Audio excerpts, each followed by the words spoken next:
Thank you, Sam. Boy, where do I start? Man. Let's start wherever you want. All right. Here's the connection that Burke and I have having to do with family are like oranges. When he was one of our troop guides at NYLT, he was having some decision-making problems happening within his patrol. Would that be a fair? Yeah. Yeah. Because some of them wanted it their way and didn't really care what anybody else thought. So we were trying to figure out how do we guide these 8 people so you're not feeling like you're herding cats. How do we do this and make things coherent and for the rest of the week? So I went into the kitchen and talked to Will's dad, and I said, can you give me a piece of fruit of some sort? And he looks at me, and I says, I have no idea what I'm going to do with it, but I know I'm not going to eat it. And he goes, okay. And he walks in, and with Burke having the red hair that he does, he hands me an orange. I go, this is hilarious. So I figured out where his patrol was, and I devised a speech to help them with decision-making based on an orange. So that's what we have had as a long-running joke since whenever you were in NYLT. So when it was time for the Court of Honor, I said, Burke, I would love to do an orange speech for you. And I knew that he was either going to say, oh, that's cool, having no idea which way I was going to go, or, oh God, no. Well, he did. He said, do what you want to do. I said, okay. So here's how people, in general, are like the orange family. Some you know are extremely easy to peel. Have you known these people? That it doesn't matter what you ask them to do, or where you're going, or you let them choose a restaurant, or whatever, they're going, I don't care. Doesn't matter to me. I'll do whatever you want. And then you go to the next event, and again, tangerines, they're really, really easy to peel. And again, that person is, let me do whatever you want to do. Doesn't matter to me. And it just keeps peeling, and easy. I mean, there's no struggle whatsoever. Well, let me tell you, Burke, Curtis, and I are not tangerines. No, not tangerines. So we decided to go plan B. So, of course, scouts always have knives. And we pull out this orange, and we cut it. I mean, we go right to the core.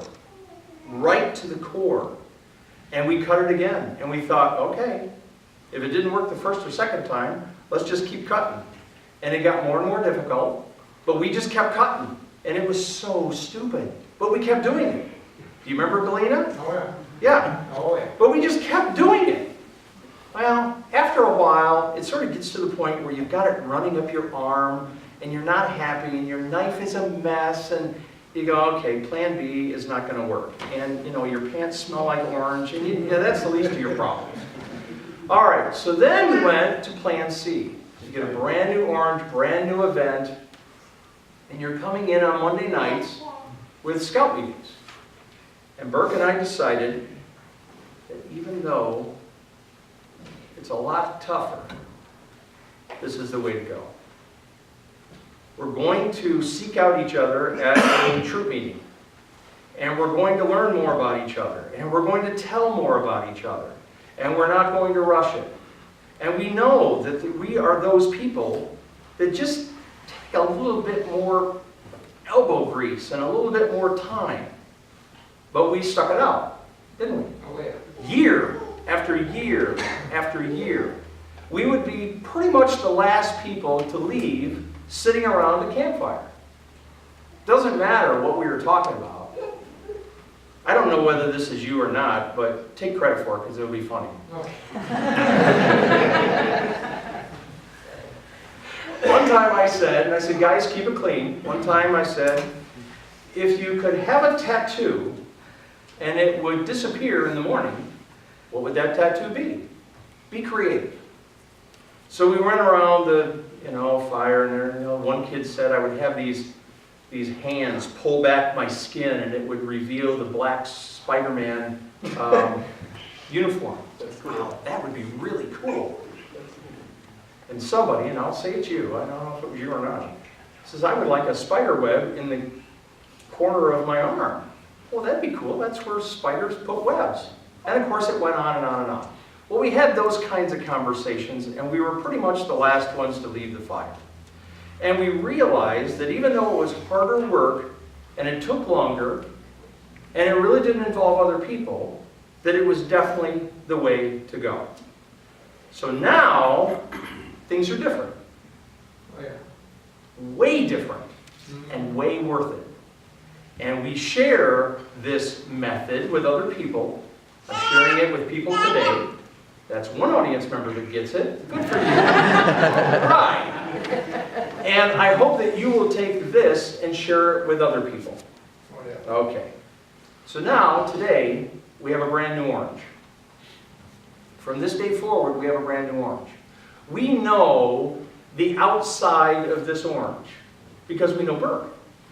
And we know what he's been through, what he's like, where he lives, where he went to school, what he did in school, what football games he went to. We know all that stuff. But what we don't know, but we have a pretty good guess, we don't know what's on the inside. Does it have seeds? Is it really, really juicy or not so juicy? We're not really 100% sure. But inside the orange is Burke's future as an Eagle Scout. What is he going to do with this? Now he's got this tool to use. Well, what's he going to do with it? That remains to be seen. But it's yours, and literally, don't let anybody else tell you how you're going to use that orange, because it's you. Now here we are at Napawan. This was a camp up in central Wisconsin. And Burke came to me, this has nothing to do with oranges. Burke came to me and he said, I said, hey, how's it going? You know, because we're all scattered off with merit badges and everything else. And it was 101 degrees. Do you remember that? No fires. We couldn't do anything. It was just insanely hot. And he said, well, it's a little challenging. And I go, yeah, I know it's a little challenging for everybody. And he goes, no, some of the other kids from the other group are sort of making fun that I have red hair. I said, well, what are you going to do about that? He goes, I don't know. I have no idea. So we're sitting at a table, and we're eating our pancakes, and I look over his shoulder off into this big field. And this is the picture that I see that I took.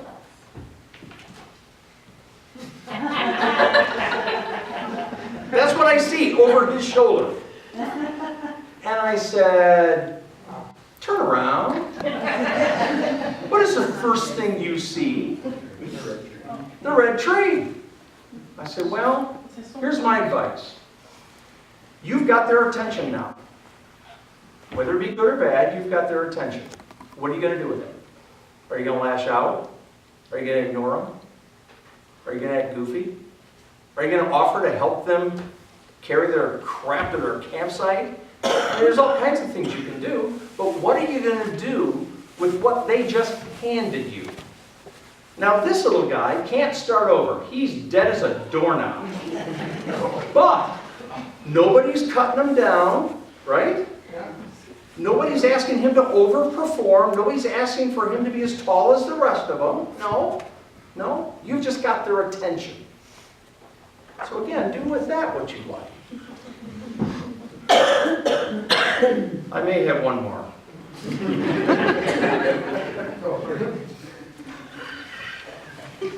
That was a good jab, Burke. That's really good.